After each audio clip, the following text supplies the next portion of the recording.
मंच पर पधारे हुए हमारे युवा नेता और कांग्रेस के पार्टी के ये जो न्याय यात्रा निकाली है उसका पूरा आप लोगों ने उसका पुरजोर समर्थन किया है। और ये भीड़ देखने के बाद मुझे ऐसा लग रहा है कि कांग्रेस पार्टी निश्चित रूप से इस बार यहाँ पर जीतेगी, ऐसा हमारा विश्वास है। हमारे नेता राहुल गांधी जी, केसी वेणुगोपाल जी, अखिलेश प्रसाद सिंह जी, शकील अहमद खान जी, मदन मोहन झा जी, जयराम रमेश जी, तारिक अनवर साहब, डॉक्टर शमीम खान और बाकी इस मंच पे बैठे हुए सभी हमारे साथियों, माफ करना मैं सबका नाम लेने की इच्छा रहे तो भी समय की कमी होने से मैं वो नहीं कर पाता, इसीलिए मैं आपसे क्षमा चाहता हूं। मंच पे बैठे हुए हमारे पार्टी के सारे नेतागण और यहाँ पर जो जमा है मेरे भाइयों और दूर दूर से सुनने वाले मेरे बहनों और माध्यम के मेरे दोस्तों, युवा मित्रों, किसान भाइयों, मैं एक शेर से शुरू करता हूं वो ताकि आपको ठीक लगेगा, क्योंकि बिहार के लोग तो क्रांति के लिए मशहूर है और लड़ने के लिए मशहूर है, देश को मजबूत बनाने में मशहूर है। लेकिन उनको एक, मैं कर्नाटक से आया हूं, एक शेर पढ़ता हूं, आप इसको पहचान लीजिए और आगे बढ़िए। नजर नहीं है, नजारों की बात करते हैं।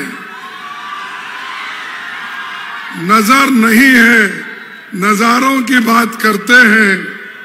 जमी पे चांद सितारों की बात करते हैं। जमी पे चांद सितारों की बात करते हैं। वो हाथ जोड़कर बस्ती को लूटने वाले, वो हाथ जोड़कर बस्ती को लूटने वाले भरी सभा में सुधारों की बात करते हैं। बड़ा हसीन है उनकी जबान की जादू, बड़ा हसीन है उनकी जबान की जादू। लगा के आग बहारों की बात करते हैं। मिली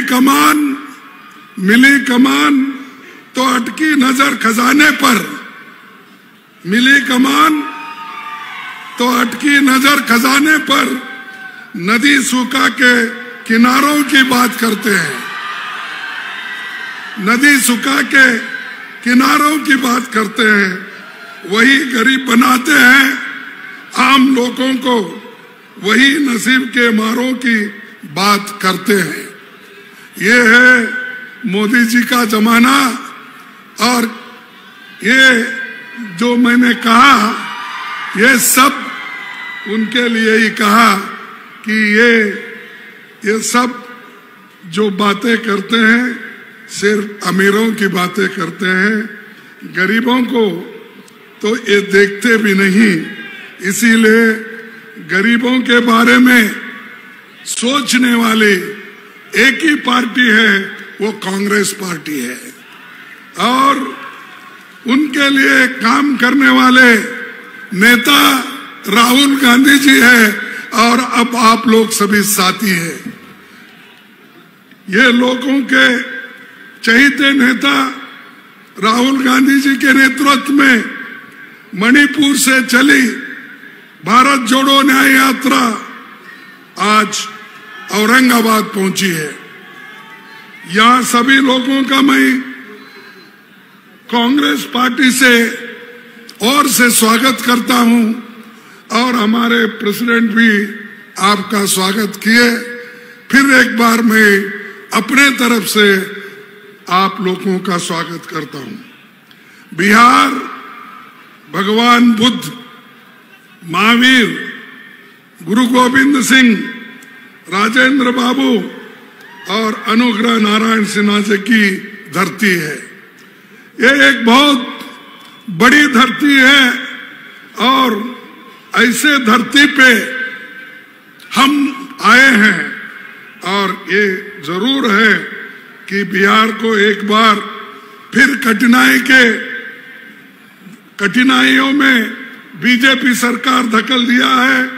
जो बिहार दुनिया को प्रकाश देता था, इतने बड़े बड़े नेता, इतने बड़े बड़े संत यहां दुनिया को प्रकाश दिए।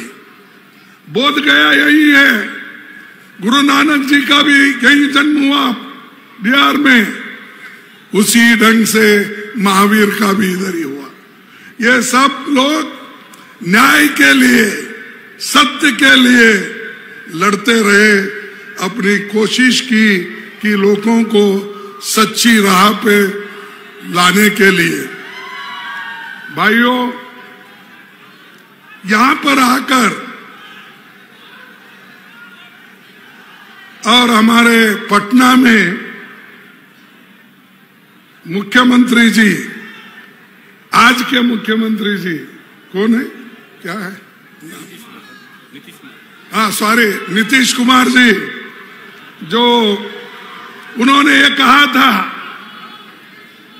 मुख्यमंत्री जी ने कहा था मर जाऊंगा लेकिन कभी बीजेपी में नहीं जाऊंगा।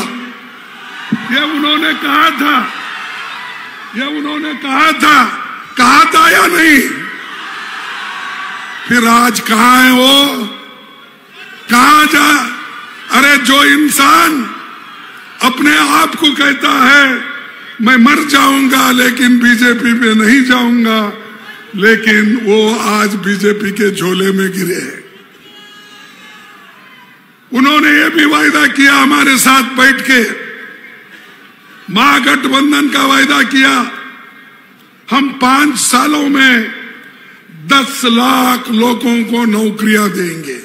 कहा या नहीं कहा? तो यही बीजेपी उनको डरा धमका के अपने पास ली है। और ये जो गरीबों को वायदा करके वोट लिए और वही आज फिर गरीबों को चूसने वाले पार्टी के अंदर जाकर घुस गए हैं। महात्मा बुद्ध का एक मार्ग है और उन्होंने ये बात भी यही कही थी, सत्य के मार्ग पर चलते हुए व्यक्ति केवल 2 ही गलतियां कर सकता है। पहली, या तो पूरा रास्ता रास्ता न तय करना, दूसरी या फिर शुरुआती नहीं करना। तो पूरा रास्ता अगर तय करने वाला नेता अगर कोई है वो राहुल गांधी है। सत्य की रास्ता पे चलने वाला व्यक्ति राहुल गांधी जी है। और ये लोग हमेशा सच्चाई पे कभी नहीं चले, लोगों को सिर्फ अच्छी बात करके युवाओं को बर्बाद किए, किसानों को बर्बाद किए, लोगों को बर्बाद किए, ऐसे लोग हैं। भाइयों, बड़े बड़े परियोजना की जो बात है, यहां पर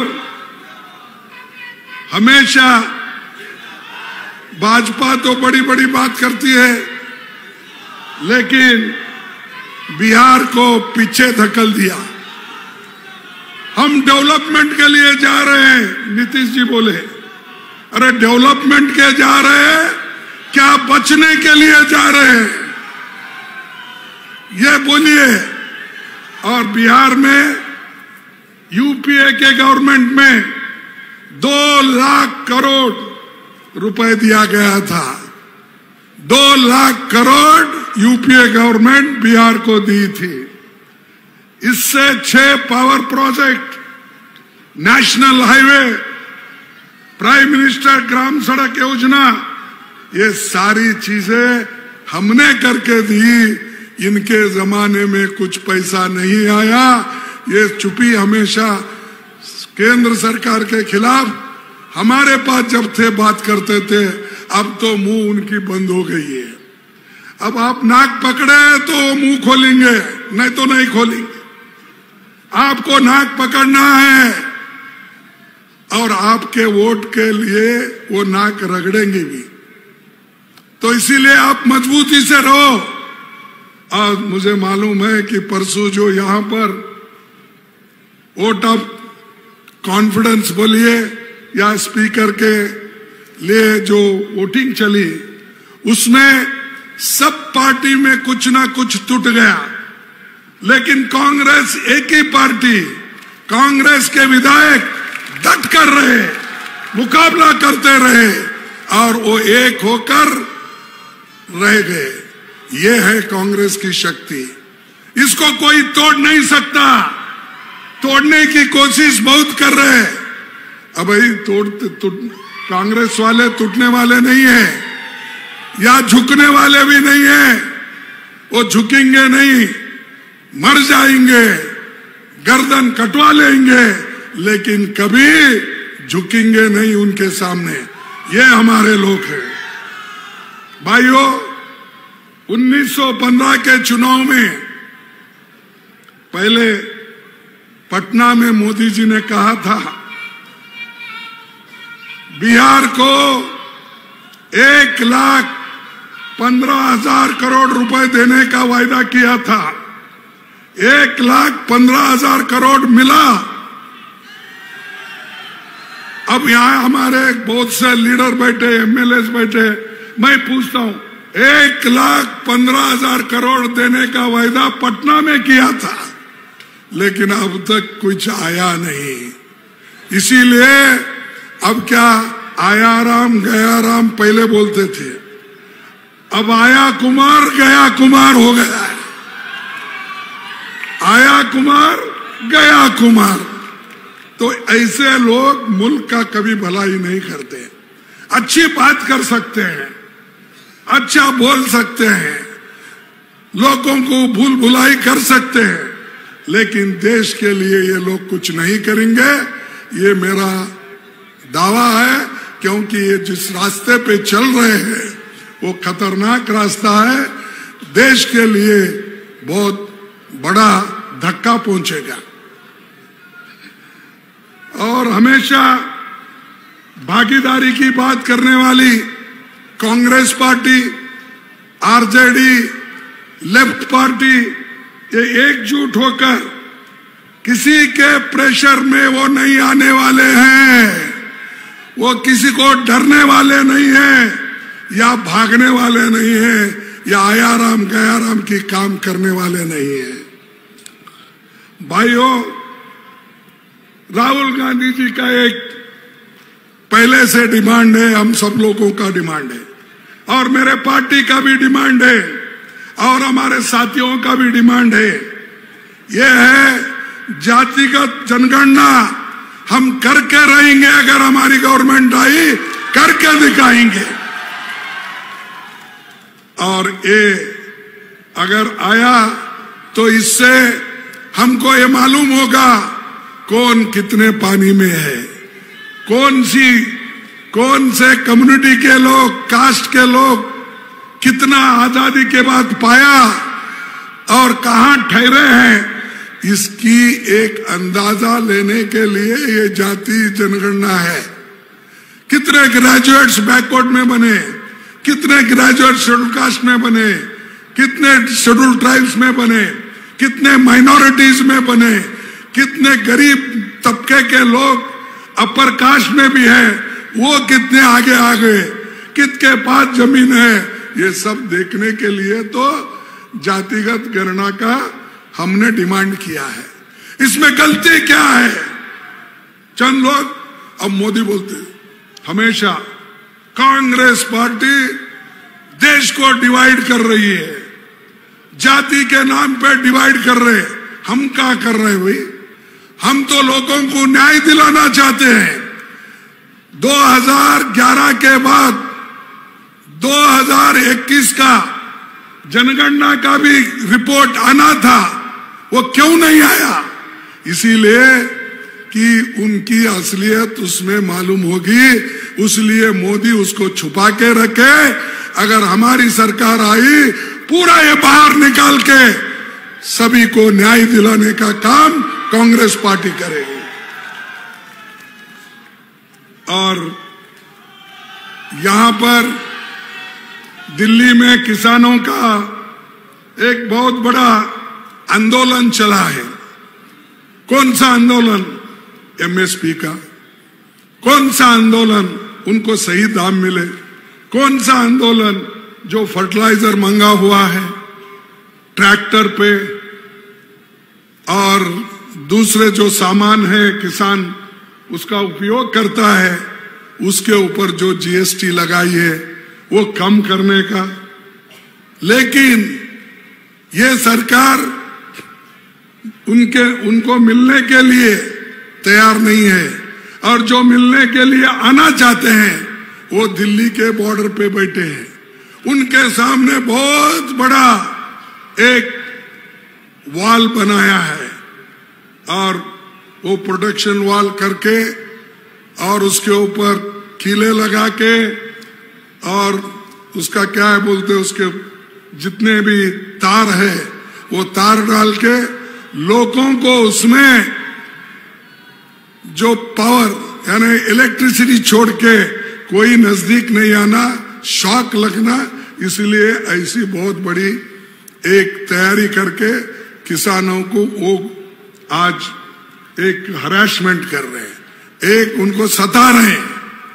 मैं पूछता हूं, ये तो वो किसान तो अन्नदाता है, हमारा पेट भरवाता है, ऐसे लोगों को एजिटेशन करते हैं तो क्या आप उन लोगों को मारते हो, लाठीचार्ज करते हो, गैस छोड़ते हो?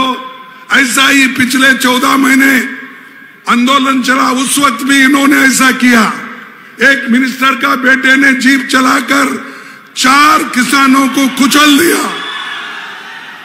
दिया और कईयों को लाठीचार्ज किया, कईयों लोग उसमें घायल हो गए। क्या यही प्रजातंत्र है?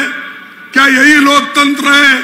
क्या मोदी का यही संविधान है? ये लोग ना संविधान को मानते या लोकतंत्र को मानते। ये लोग सिर्फ इस देश में हुकुमशाही चाहते हैं, डिक्टेटरशिप चाहते हैं, और वो डिक्टेटरशिप मोदी जी आज कर रहे हैं। बीजेपी के लोग ये बात कर रहे हैं। इसीलिए हमको चाहिए हम मजबूत बनकर उनका मुकाबला करें। जब तक आप मजबूत नहीं बनेंगे, मैं खास करके गरीबों को कहना चाहता हूं, दलितों को कहना चाहता हूं, पिछड़े हुए लोगों को कहना चाहता हूं, माइनॉरिटीज के लोगों को कहना चाहता हूं, और जो भी कम्युनिटी में जो गरीब लोग हैं उनसे कहना चाहता हूं, ये तो मेरे लिए ऐसा महसूस हो रहा है मोदी ये आखिरी इलेक्शन करवाएगा, इसके बाद डेमोक्रेसी नहीं रहेगी, इसके बाद संविधान नहीं रहेगा, इसके बाद लोकतंत्र नहीं बचेगा। अभी डरा डरा के अपने पास ले रहा है। हमारे कई एमएलए को इस 10 साल में हमारे 500 एमएलए को उन्होंने खरीदा। बोलिए कभी ऐसा हुआ? नेहरू जी के जमाने में हुआ, इंदिरा जी के जमाने में हुआ, लाल बहादुर शास्त्री के जमाने में हुआ, कब हुआ? राजीव गांधी के जमाने में हुआ? नहीं हुआ। तो ये क्यों कर रहे भाई? एक तरफ ये तो कहते हैं कि हमको सत्ता से कोई लोभ नहीं है। ये लोभ नहीं है तो खरीद रहे क्यों? हमारे 4-4, 5-5 सरकारें गिराई, परसों भी यही हुआ तुम्हारे पास। खैर, जो भागते हैं भागने दो, कहीं ना कहीं उनको रुकना पड़ता है, दम घुट जाता है, कहीं ना कहीं वो ठहर जाएंगे, उस वक्त हमको पकड़ेंगे हम उनको। भाइयों, ये भूमि गांधी जी, जो इंदिरा गांधी जी, महात्मा गांधी जी, सभी लोगों ने यहाँ पर बहुत ही प्रयास किया कांग्रेस पार्टी को मजबूत बनाने का। नेहरू जी के जमाने में भी, और कई हमारे नेता यहाँ पर, जो हमारे महामाननीय अध्यक्ष थे राजेंद्र प्रसाद जी, वो भी यहीं के, और बाकी के नेता जो सोशलिस्ट नेता थे वो भी यहीं के। जब कुछ अन्याय होता है तो तब वो लोग उठते हैं, चाहे कांग्रेस के हो, चाहे गरीबों के हमदर्द लोग हो। ये बिहार ऐसा बिहार है, यहाँ गरीबी हो सकती है लेकिन उनके पास स्वाभिमान है, अभिमान के साथ जीने वाले लोग हैं। और एक बार आपको इतिहास के पन्ने में जाना है और मोदी जी को हटाना है। आप जरूर ये काम करेंगे, ऐसी मैं आशा करता हूं। और जो किसान लड़ रहे हैं दिल्ली में, उनको भी हम सपोर्ट कर रहे हैं। एमएसपी के लिए हमने परसों ही कहा कि अगर हमारी सरकार आएगी तो एमएसपी का कानून, गारंटी का कानून हम जरूर लाएंगे और लोगों को मदद करेंगे। और हम झूठ बोलने वाले लोग नहीं हैं। जब लोगों को पेट को खाना नहीं मिलता था, हमने ग्रीन रेवोल्यूशन करके सोनिया गांधी के जमाने में फूड सिक्योरिटी एक्ट लाके पेट को खाना दिया। और आज मोदी कहते हैं 80 करोड़ लोगों को मैंने फ्री अनाज दिया। कहां से देते भाई? कानून हमारा दिए हम। तुम 5 किलो चावल बढ़ाकर बोल रहे कि हमने सबको फ्री अनाज दिया। देने वाले 5 साल क्या काम कर रहे थे? 10 साल हो गई आपकी हुकूमत, अब फ्री चावल याद आया आपको? इसलिए याद आया वोटों के लिए।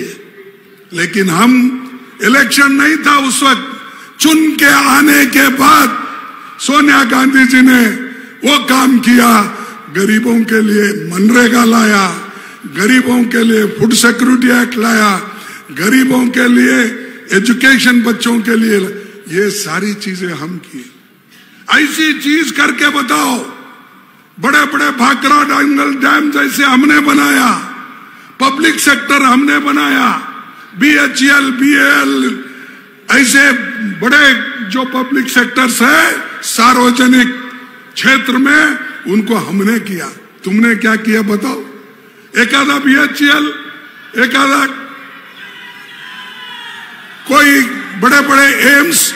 अब हमने एम्स किया तो उसका कॉपी करके अब सोच रहे, अरे भाई हमारे ईएसआई के तरफ से तो हमने मेडिकल कॉलेज और एम्स ये बहुत से खोले, लेकिन मोदी उसको मानने के लिए तैयार नहीं, क्योंकि मोदी अपनी गारंटी देता है।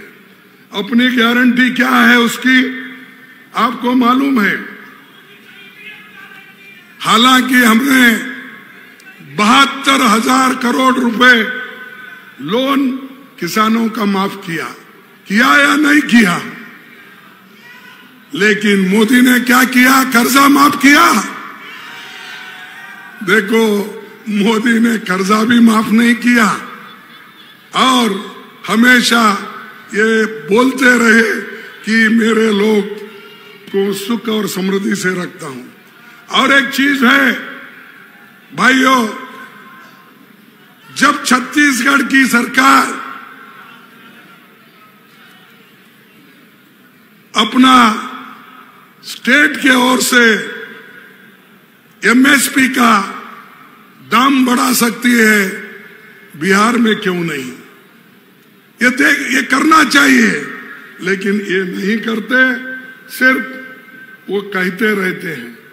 दूसरी चीज, पीएम फसल बीमा योजना, ये दूसरे बड़े बड़े कंपनियों को दिए, प्राइवेट कंपनियों को, बड़े बड़े प्राइवेट कंपनी को देकर वो कंपनियां आज 40,000 करोड़ रुपए कमाए हैं।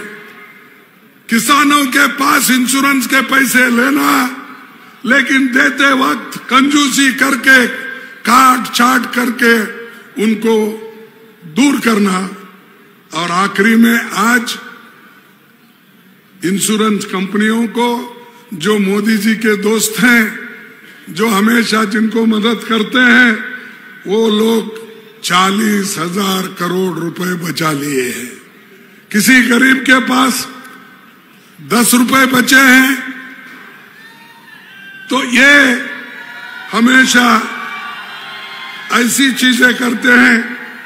और आपको मालूम है, किसान की जो आमदनी है वो आज के दिन में 16 रुपए प्रतिदिन है। 2,33,00,000 किसानों को योजना से बाहर कर दिया। योजना तो बताया, लेकिन उस योजना से उन्होंने बाहर कर दिया। ये है मोदी जी की गारंटी। और उन्होंने और क्या किया, मैं बताना चाहता हूं मित्रों। देश के 2-3 अमीर लोगों के लिए, बड़े बड़े पूंजीपतियों के लिए उन्होंने काम किया। उनको अमीर को अमीर बनाया, गरीब और गरीब बन गए, और उनमें से जो खाई है वो बढ़ते गई। और आज गरीब इतना परेशान है, क्योंकि हर चीजों के कीमत वो बढ़ गए हैं, ऊंचाई पे गए हैं, और आज आसमान छू रहे हैं। तो ये जो है महंगाई सबको मार रही है, लेकिन मोदी जी को उसके बारे में चिंता नहीं है।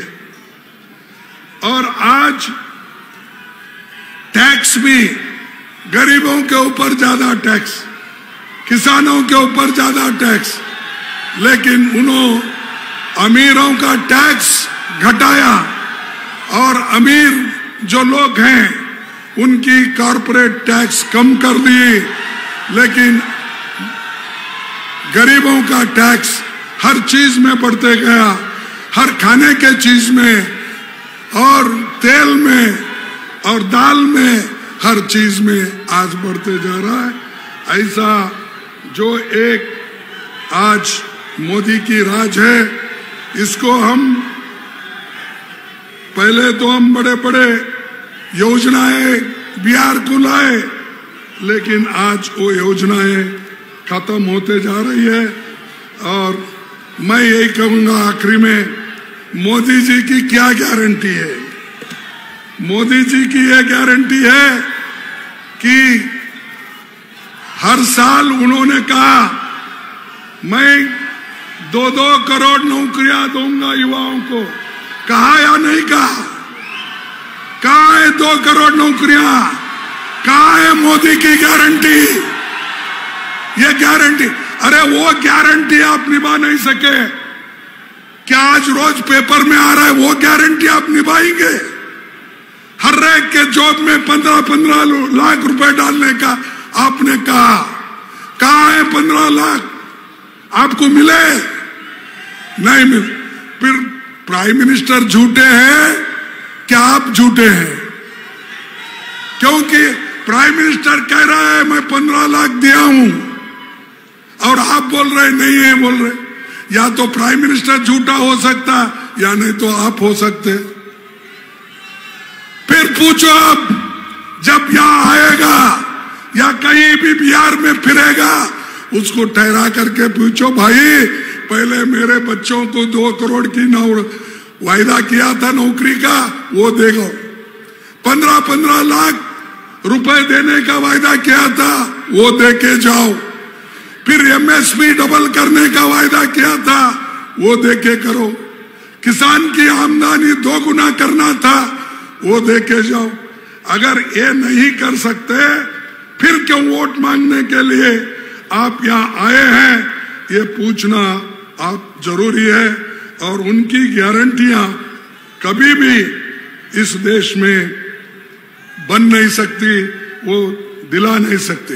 लेकिन हमारी गारंटी हमने कर्नाटक में करके दिया, हमने तेलंगाना में करके दिया, और हमारी गारंटी पहले भी फूड सिक्योरिटी एक्ट बोलो, मनरेगा बोलो, कंपल्सरी, ये हमारी गारंटी हमने करके दिया। मोदी की एक गारंटी नहीं, हमेशा बोलते रहे। और मकान, मैं कितना 10 करोड़ क्या 40 करोड़ इतने मकान बनाया हूं, कहां है भाई? आधे आधे कच्चे मकान है, अभी कौन से भी पक्के मकान नहीं बने। सिर्फ 50 लाख मकान आधे आधे बने हैं, और ये बोलते हैं मैं पक्के मकान बना के दूंगा। ना पक्के भी है, कच्चे तो आधे में है, कब गिर जाएंगे मालूम नहीं। और दूसरा, मोदी जी इतना ही नहीं, इतना कर्जा देश पे किए हैं पूछो मत। यूपीए गवर्नमेंट में सरकार के ऊपर कितना कर्जा था? सिर्फ 55 लाख करोड़। आज कितना है? मोदी ने इतना कर्जा रखा 185 लाख 185 लाख करोड़, 3 गुना 10 साल में। और 55 लाख ये कम से कम 50 साल में। आप सोचिए किस ढंग से ये देश चल रहा है, कैसा इसको उन्होंने खत्म कर रहे हैं, खत्म करके अमीरों के हाथ में दे के जा रहे हैं। ये भी नहीं, उन्होंने और भी कहा कि भाइयों, मेरे को मां गंगा ने बुलाई है, बोले इलेक्शन में 2014 में क्या बोले? उन्होंने कहा गुजरात से देश की सेवा करने के लिए मां गंगा ने मुझे बुलाई है, इसीलिए मैं वाराणसी में ठहर रहा हूं। उन्होंने कहा अरे भाई, मां गंगा ही बुलाई, तुमने बोला गंगा का आपने एक क्लीन करने का आपने वायदा किया, लेकिन 10 सालों में उसका कुछ नहीं हुआ। ये मोदी का है कहना। ये मोदी हमेशा झूठ बोलता है, और झूठ बोलने वालों को आप सपोर्ट नहीं करना चाहिए। देश के लिए लड़ने वाले लोगों को, जो राहुल गांधी जी आज कर रहे हैं, उस यात्रा को आप पूरा सपोर्ट दे रहे हैं, मैं आपको धन्यवाद देता हूं। लेकिन आगे आने वाला चुनाव इससे महत्वपूर्ण है, उसमें आप सभी लोग एक होकर कांग्रेस पार्टी को, इंडिया गठबंधन को चुन के लाइए। यही कहते हुए मेरे भाषण को समाप्त करता हूं। जय हिंद।